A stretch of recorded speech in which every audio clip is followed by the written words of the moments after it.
Hi hello welcome to Kiran TV news. మొన్న అసెంబ్లీలో పవన్ కళ్యాణ్ గారినే ప్రశ్నించారు. తీరా చూస్తే ఇప్పుడు పవన్ కళ్యాణ్ గారికి జిందాబాద్ అనుకునే పరిస్థితికి వచ్చింది. పవన్ కళ్యాణ్ గారిని ఆయన నిజాయితీని శంకిస్తే ఎలా ఉంటుందో నాకు తెలిసి ఇప్పుడు బోండా ఉమ్మ గారి పరిస్థితి అలాగే ఉందేమో అనిపిస్తుంది. దీని గురించి మనతో పాటు చందు శ్రీనివాస్ గారు ఉన్నారు. ఆయన అడిగి తెలుసుకుందాం. ఈరోజు ఆటోలకి సంబంధించి సార్ మీరు చూడొచ్చు 15,000 వేసేటువంటి కార్యక్రమంలో విజయవాడలో పెట్టారు. ఆ కార్యక్రమానికి బోండా ఉమ్మ గారు వచ్చారు, పవన్ కళ్యాణ్ గారు, బీజేపీ పెద్దలు, అలాగే చంద్రబాబు నాయుడు గారు, లోకేష్ గారు కూడా వచ్చారు. ఇక్కడ అంతా కూడా దాని అంతా సిచ్యువేషన్ అంతా వేరు. ఈయన మాట్లాడింది, ఈయన చేసింది మాత్రం చాలా హైలైట్ అవుతుంది. ఎందుకంటే అసెంబ్లీ వేదికగా పవన్ కళ్యాణ్ గారి నిజాయితీని శంకించి ప్రశ్నించినటువంటి పరిస్థితి. ఎలా చూస్తారు సార్ బోండా ఉమ్మ గారి పరిస్థితి? ఆయన ఏమన్నాడు వినిపించిన తర్వాత మాట్లాడుకుంటే బాగుంటుంది. Right sir, okay. నాయకత్వం వర్ధిల్లాలి, పవన్ కళ్యాణ్ గారి నాయకత్వం వర్ధిల్లాలి, పవన్ కళ్యాణ్ గారి నాయకత్వం వర్ధిల్లాలి, చంద్రబాబు నాయుడు గారి నాయకత్వం. ఇక్కడ అంటే ఎందుకు మీరేమనుకుంటారు? తత్వం బోధపడింది అంటారా? అనుకుంటున్నాను సార్. అక్కడ ఓజీ కూడా అంటున్నారు. చంద్రబాబు నాయుడు గారు మాట్లాడేటప్పుడు కూడా ఓజీ అంటారు. ఈవెన్ ఆయన కూడా మాట్లాడాలి, పవన్ కళ్యాణ్ గారు మాట్లాడాల్సి, చంద్రబాబు నాయుడు నోటి నుంచి కూడా మాట్లాడాల్సి వచ్చిందంటే ఇక్కడ ఏంటంటే సాక్షాత్తు ఆటో డ్రైవర్ యొక్క ఆ డ్రెస్ కూడా, ఆ షర్ట్స్ కూడా వేసుకున్న వైపు లోకేష్ బాబు గారు కావచ్చు, పవన్ కళ్యాణ్ గారు కావచ్చు, మాధవ్ అన్నట్టు బీజేపీ నుంచి, బోండా ఉమ్మ అక్కడ ఎమ్మెల్యే కాబట్టి అక్కడ ఉన్న వాళ్ళందరూ కూడా ప్రజలు వచ్చిన వాళ్ళు వేలాది మంది. ఎవరికి ఎక్కువ అభిమానులు అంటారు?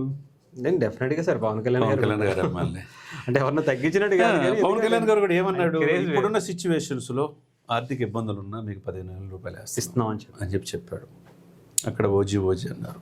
మరి అటువంటి ప్రజల హృదయాల్లో ఉన్న నాయకుడిని నువ్వు అసెంబ్లీలో అందరి సాక్షిగా ఏదో పెద్ద లీడర్ అన్నట్టుగా విమర్శించి మీరు ఉందా లేదా అందుబాటులో ఉండలేదని చెప్పి అంటున్నారంటే పవన్ కళ్యాణ్ గారు ఘాటుగానే సమాధానం ఇచ్చారు. తర్వాత ఆయన ఇమ్మీడియట్గా మళ్ళీ ఆయన ఫేస్బుక్లో మళ్ళీ ట్వీట్ చేసి పవన్ కళ్యాణ్ గారు ఎమ్మడే స్పందించారన్నాడు. ఇప్పుడేమో ఆయనకు రేపు అక్కడ నిలబడితే గెలుస్తాడో లేదన్న భయం పట్టుకుంది. ఆ భయంతో ఆయన నుంచి పవన్ కళ్యాణ్ గారు జిందాబాద్ అని ప్రసన్నం చేసుకోవడమే. అంటే అర్థమైంది, తత్వం బోధపడినట్టుంది. పవన్ కళ్యాణ్ గారితో పెట్టుకుంటే మళ్ళీ గెలిచే ప్రసక్తి లేదు అనేది. కాబట్టి నాయకత్వ లక్షణాల్లో ఇప్పుడు బోండా ఉమాకి పవన్ కళ్యాణ్ ఏందో తెలిసి వచ్చినట్టే కనపడుతుంది. కాబట్టి మనము ఏ ఎండకు ఆ గొడుగు అన్నట్టు పట్టకూడదు. మన అసెంబ్లీ, దేవాలయం అసెంబ్లీలో అవును సార్, అసలు ఈ కూటమి అధికారులు రావడానికి కారణమైన వ్యక్తిని సెంటర్ చేసి మాట్లాడితే పవన్ కళ్యాణ్ గారు ఎంత బాధపడి ఉంటారు.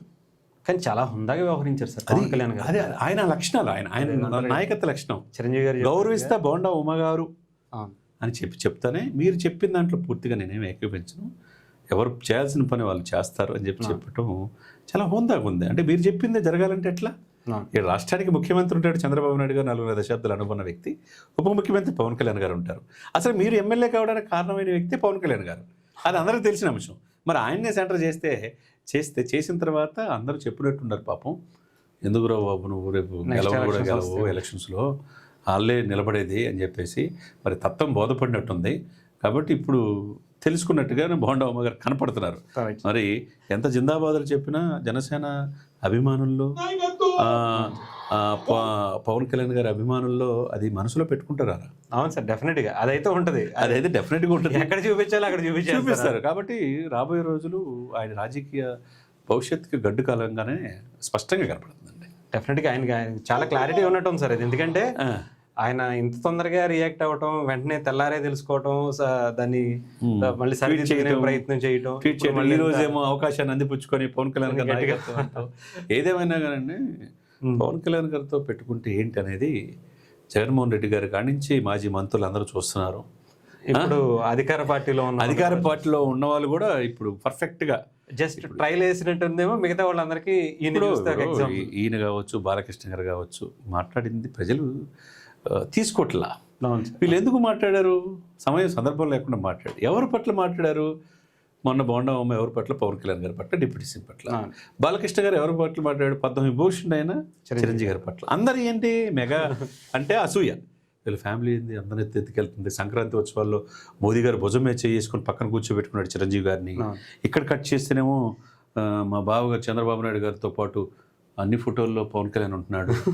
అనే బాధ కావచ్చు, ఏదైనా కావచ్చు, అంటే చాలామంది అంటున్న మాట. అవును సార్, అవును సార్. దాన్ని ఏదో మనసులో పెట్టుకొని అసెంబ్లీలో అట్లా అగౌరవంగా చిరంజీవి గారిని ఇచ్చేయటం కూడా కరెక్ట్ కాదనేది వాళ్ళ అభిమానులు చెప్పారు. ఇదే లాస్ట్ ఛాన్స్ అని అవును, అవును. చూసాం కదా.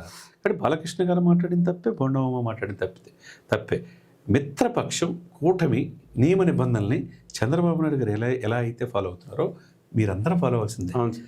ఆయనకంటే గొప్ప వాళ్ళేం కాదు వీళ్ళు. వ్యక్తిగత ఎజెండాలు, వ్యక్తిగత ఎజెండాలు ఉంటే ఏదైనా ఇంటికాడ చూసుకోవాలి. అంతే. పార్టీని ఇది చేయొద్దు, మీరు దయచేసి మీరు వ్యక్తిగత ఇంతో మాట్లాడొద్దు అని చెప్పి అసెంబ్లీ వేదికగా చంద్రబాబు నాయుడు గారు ఇచ్చారు. అది ఆయన నాయకత్వ లక్షణానికి ఎగ్జాంపుల్. కానీ పవన్ కళ్యాణ్ గారు కూడా ఎక్కడ కూడా బ్యాలెన్స్ తప్పకుండా వెనువెంటనే చంద్రబాబు నాయుడు గారు పవన్ కళ్యాణ్ గారు ఇంటికి వెళ్తాం, తర్వాత సినిమా సక్సెస్లో భాగంగా వెళ్తాం. వాళ్ళు లైట్గా తీసుకున్నారు. వీళ్ళేది చేతకానితనం కాదు అది, అవును సార్. అది విఘ్నత, ఆయన విఘ్నత. అది చిరంజీవి గారు అన్నట్టుగా మంచిని 10 మందిలో చెప్పాలి, చెడుని చెవిలో చెప్పాలి అన్నట్టుగా పవన్ కళ్యాణ్ గారు మాత్రం ఆ హుందాతనాన్ని ఆయన డిగ్నిఫై చేశాడు. అది బాలకృష్ణ గారు అది చూపించుకోలేకపోయాడు. అది ఆయన యొక్క ఇది కాలమే నిర్ణయిస్తుంది. Right sir. Thank you sir. Thank you so much.